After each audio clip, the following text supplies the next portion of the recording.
Que les bénédictions soient. Dans la présente communication, nous parlerons de la sorcellerie dans la communauté.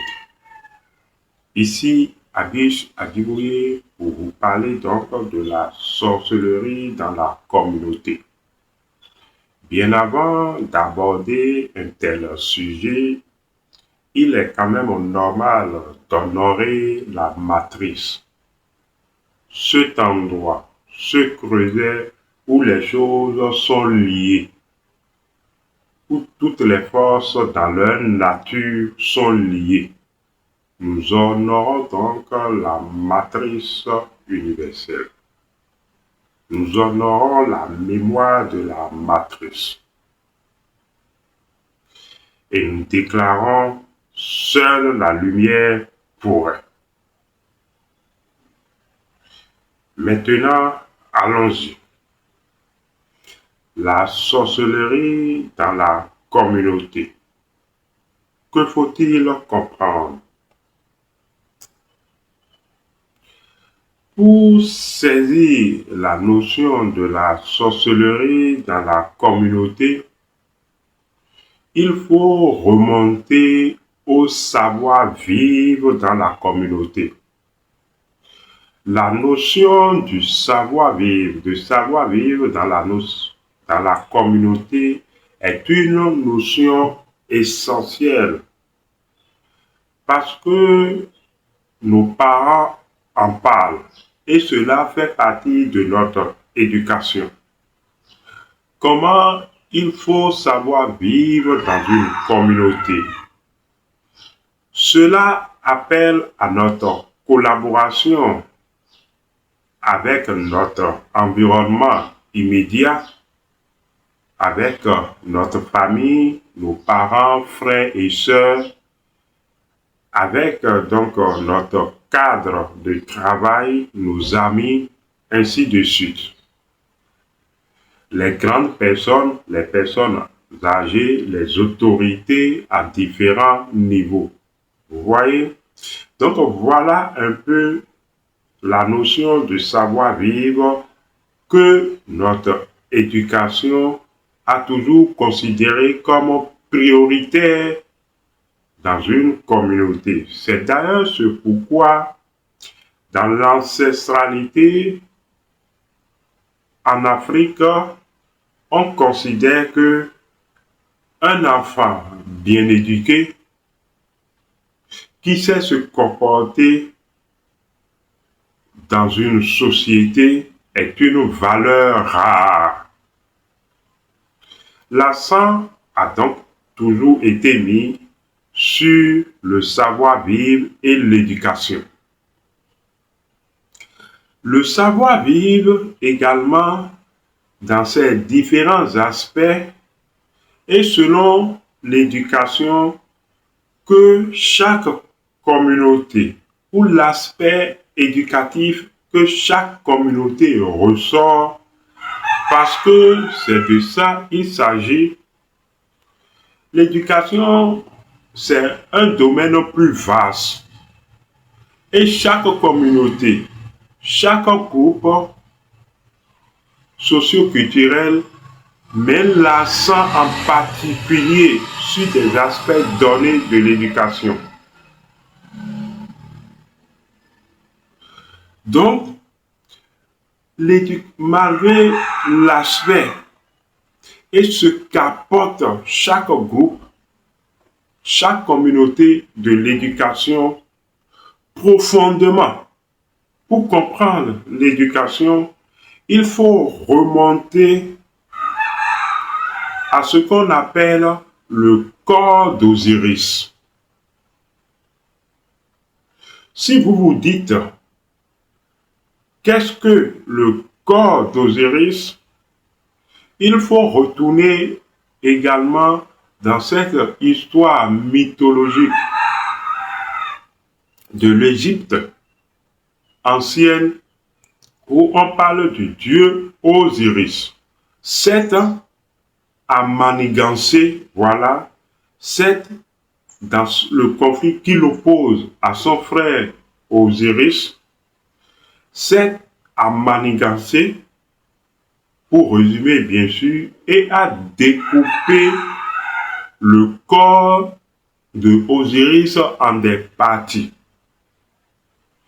Selon la légende et différentes variantes de cette histoire, on parle de 14 parties du corps d'Osiris, découpées en 14 parties ou en 16 parties. Quand nous disons qu'il faut retourner pour comprendre le savoir-vivre au corps d'Osiris, en quoi cette histoire du corps d'Osiris nous intéresse? Selon la tradition ancestrale, cette histoire qui n'est qu'un mythe, une légende, dans cette histoire, donc, dans cette légende, les 14 parties du corps d'Osiris représentent en fait des lois. Selon la tradition spirituelle authentique, le corps d'Osiris représente même la communauté. Oui, si on doit symboliser, représenter le corps, la communauté, eh bien, c'est le corps d'Osiris. Voilà pourquoi nous ressortons cette histoire symbolique du corps d'Osiris. Le corps d'Osiris représente la communauté. En tant que communauté, les 14 parties du corps d'Osiris représentent des lois. En tant que tel également, les membres de cette communauté, si vous vivez dans une communauté, vous êtes donc supposé connaître les lois pour ces 14 parties ou 16 parties du corps d'Osiris et fonctionner suivant ces lois. En fait, votre fonctionnement, votre agir dans une communauté que représente symboliquement le corps d'Osiris, votre agir, disais-je, doit se faire selon ces lois, ces 14 ou 16 parties du corps d'Osiris. Vous voyez? Et c'est ce que fait l'éducation.